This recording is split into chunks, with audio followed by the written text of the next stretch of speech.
Good morning, everybody, or at least it's morning as I record 10.1, new unit, new you, new me, exciting times. This unit, Unit 10, is called European Transformation and Domination. So it is a very, very alpha unit, if you will, as we see Europe throughout the end of the 19th century begin to transform into really the powerhouse that we know it on the doorstep of World War One.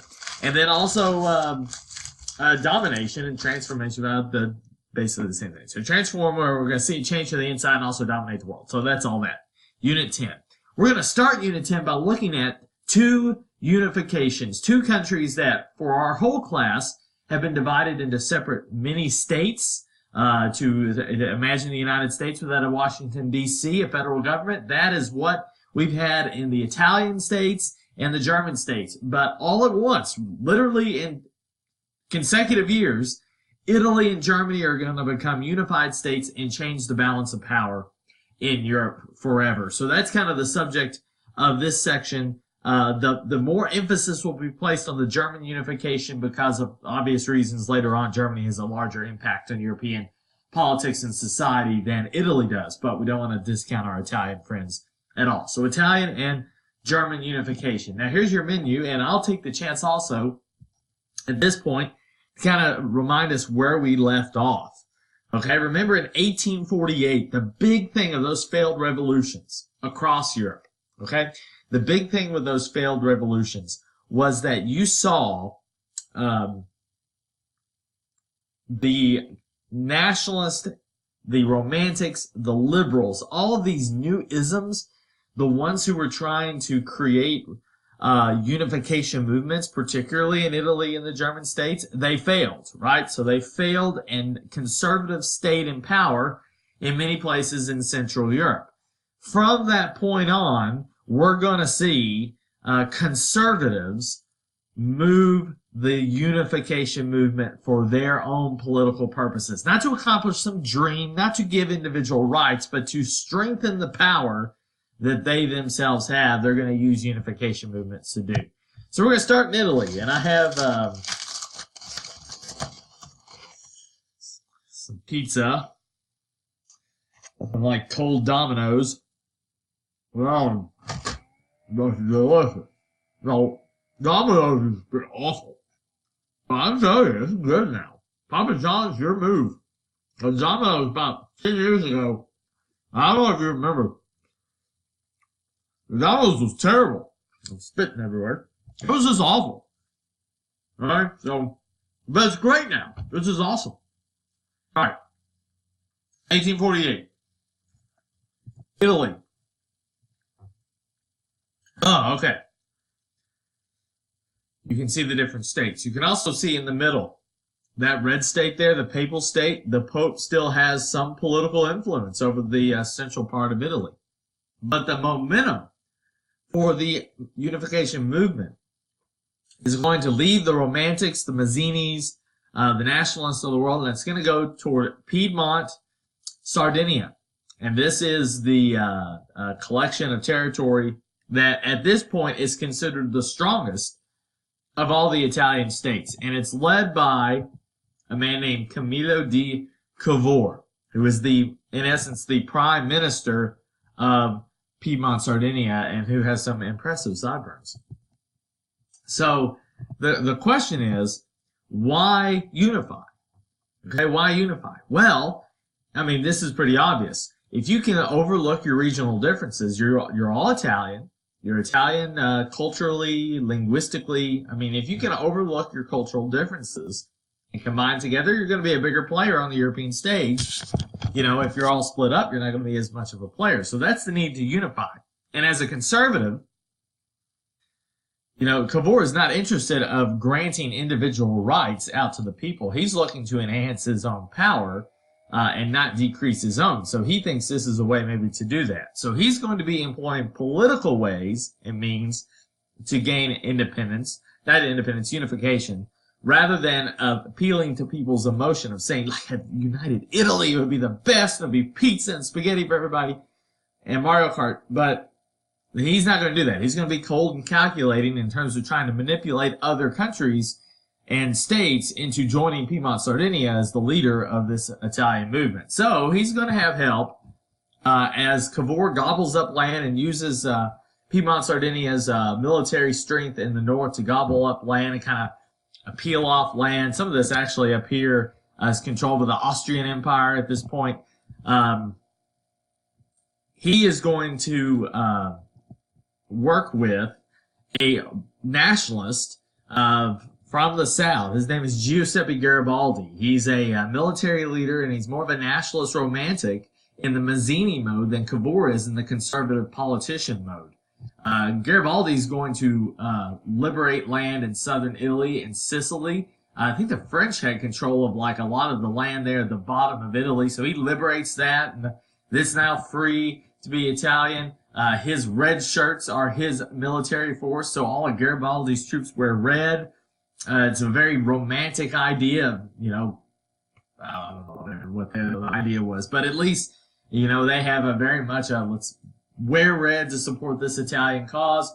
And then when Garibaldi and Cavour basically meet together in the middle as they've really conquered a lot of land, they come to an agreement in which Cavour insists, listen, Piedmont Sardinia, it needs to be the foundation of this united Italy. Well, that's what Garibaldi wanted. And at the end of the day, he kind of withdraws his leadership and says, okay, Cavour, you kind of know what you're doing, so I'm going to let you run the show, and I'm going to step back and let you politically unite the country together. Because again, that's what I want. I want a united Italy. I'll let you be the political leader. So it's a very selfless call by Garibaldi to do that. So it's kind of a cool moment.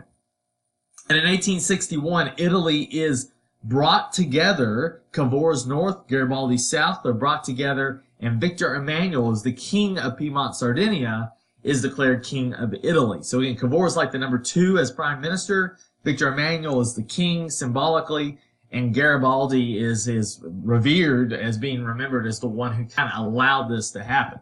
Now, the one thing you don't have with this united Italy, though, in the year 1866 or 1861, is you have not added this bunch or this area here in red, and that is the Papal States, and that's where Rome is, which is what's Italy without Rome, right?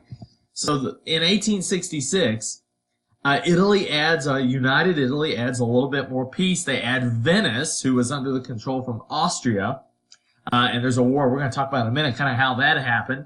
But in 1866, they add Venice, so there's another part of Italy that we know today that joins. And then in 1871, Rome is captured by Italian troops, and Italy is fully unified. The Pope is basically isolated and loses all political power and land area that he has, and he's kind of walled back into his small compound called the Vatican, and we'll kind of hit that later. But in any case, you have in 1871 a Rome that is basically unified. But the question is it unified? Because you have incredible regional differences between northern Italy and southern Italy. Northern Italy is industrial.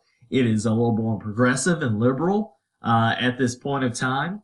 But southern Italy is very rural and agrarian, stagnant. You don't see as much economic growth. So we see this in our country today, right? Even our state is that you have parts of the states that are more economically successful.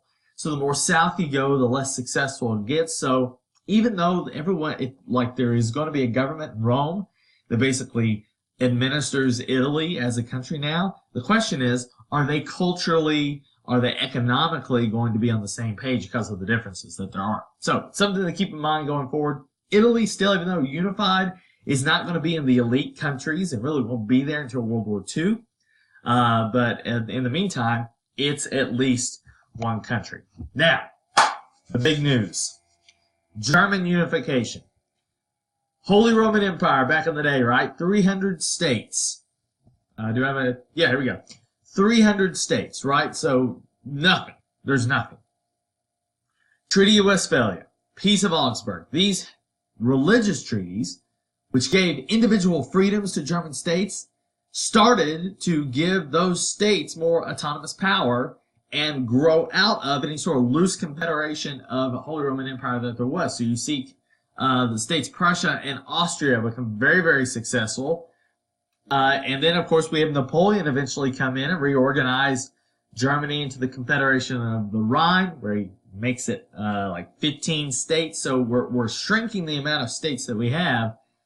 But here we are in 1860, and basically you have Prussia and you have Austria, the Habsburg Empire, Austria, and then you have all these little random states. So if a unification movement were to happen, it probably would have to be led by one of the two big states. Well, the Austrian Empire, if you remember way back, we'll hit this a little bit later, this unit. The Austrian Empire is basically like administering its own, right? It's so complicated and it's so diverse. The Austrian Empire is really not going to push for unification, so that leaves Prussia. Okay, if you remember, Prussia in 1848, liberals in Prussia tried to push for a constitution to basically unite Prussia that way. That didn't work too well. So now in 1860, we're asking ourselves, well, is Prussia going to move again to try to unite Germany? That's been the question. We've had whispers of German unification this whole time. We've also had the Zollverein, which was free trade amongst all of the German states, or at least a lot of them. I don't know if Austria was involved in that, but Prussia was. And it allowed free trade during the Industrial Revolution, the early mid-part of the 19th century. So we've seen whispers, right, about politically and economically Germany working together. Notice a trend here. Yes, Confederation of the Rhine, Zollverein, both exclude Austria. And we also have in 1848 the failed movement led by Prussian liberals. Now, there could be plans to unite Germany that were being floated, and it's basically the question is, will Germany include Austria? You have Großdeutsch, which is a unified Germany with Prussia and Austria. That's large or big Germany, Großdeutsch. Then you have Kleindeutsch, which is a little smaller Germany, and you don't include Austria in the United Germany. Now, you can look at the map today and tell me exactly how that ended up. This is kind of mid-19th century what they're looking at. So the question is, who's going to lead it? Well, introducing Otto von Bismarck. He's the prime minister of Prussia. So again, not king. You have the king of Prussia, and then you have the prime minister, who's kind of the number two. He is a noble. Okay, he is a Prussian noble, and we call them Junkers or Junkers. Shout out, Miss Junker. Okay, Junkers. And he favors Kleindeutsch. So if you remember Kleindeutsch, without Austria. Okay, he does not want Austria to be a part of a united Germany because I guess as a Prussian noble and a Prussian prime minister, he wants Prussia to be the undisputed leader. Now, how does he go about business? Well, Bismarck is very similar to Cavour in the sense that he is a political machine. And his political philosophy is called Realpolitik. The politics of reality. You have a situation, you have to deal with it in the moment and do whatever it takes to make it happen. It's very much Machiavelli 2.0. In many senses, it's Machiavelli 2.0. I call it get your hands dirty politics. An illustration of that is that he also had a belief that inside of a constitution, which Prussia did have, right? The liberals in 1848 wanted a German constitution. But Prussia's constitution, he believed that if it doesn't address the situation, the king can do whatever he wants. So if it doesn't specifically say in here the king can or can't do this, the prerogative goes to the king. So again, as prime minister, kind of the second to the king, he's going to support that executive matter. Bismarck believes his goal is power and strength, and he thinks that if the German states can bond together, can merge, it's going to increase the strength of him and perhaps lead to German dominance of the continent. Now, here's just a list of quotes that Bismarck, as Prime Minister Prussia, has been recorded saying, and then later on, when he becomes Chancellor of Germany, it's coming. When you want to fool the world, tell the truth. That's clever. The main thing to make history is to make history, not to write it. People never lie so much as after a hunt, during a war, or before an election. Laws are like sausages. It is better not to see them being made. Politics ruins the character. This guy, right? I mean, it's some good quotes. He has more out there you can search. But probably his most famous quote is that the great questions of the day are not decided by speeches and majority votes, but by blood and iron. You have to be strong to see your goals out. You cannot talk someone into thinking of a certain idea. You have to act and you have to be strong. Consider the Prussian character, militaristic, right? It's coming into play certainly with Otto von Bismarck. So again, 1860, here's where we're at.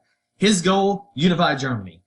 He's got a lot of work to do, right? Because everything inside of the red, that's German ethnicity. So he's going to want to try and figure out, how can I get all of this to be Germany? Well, the first act he does, well, he does a couple other things, but in 1866, he picks a war with Austria to prove to the other German states that Prussia is your leader. And they crush Austria in this war, and the northern German states unite together behind Bismarck and say, you know what, Otto von Bismarck? I think we want to be on your team. By the way, that's Otto von Bismarck right there, number 2. This is Wilhelm I, who is the king of Prussia. So the southern German states, so even the northern German states are like, woo, Prussia. Southern German states remain divided over religion. Prussia is a very Protestant state. Southern German states very Catholic. So they're like, I don't know if we want to do this.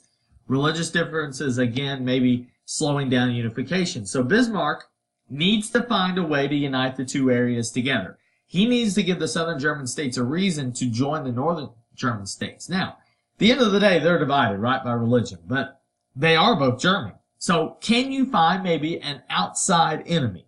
Someone who throughout the centuries has picked on the German states and who has, as recently as 50 years ago, conquered many of the German states. Oh yes, it's the French.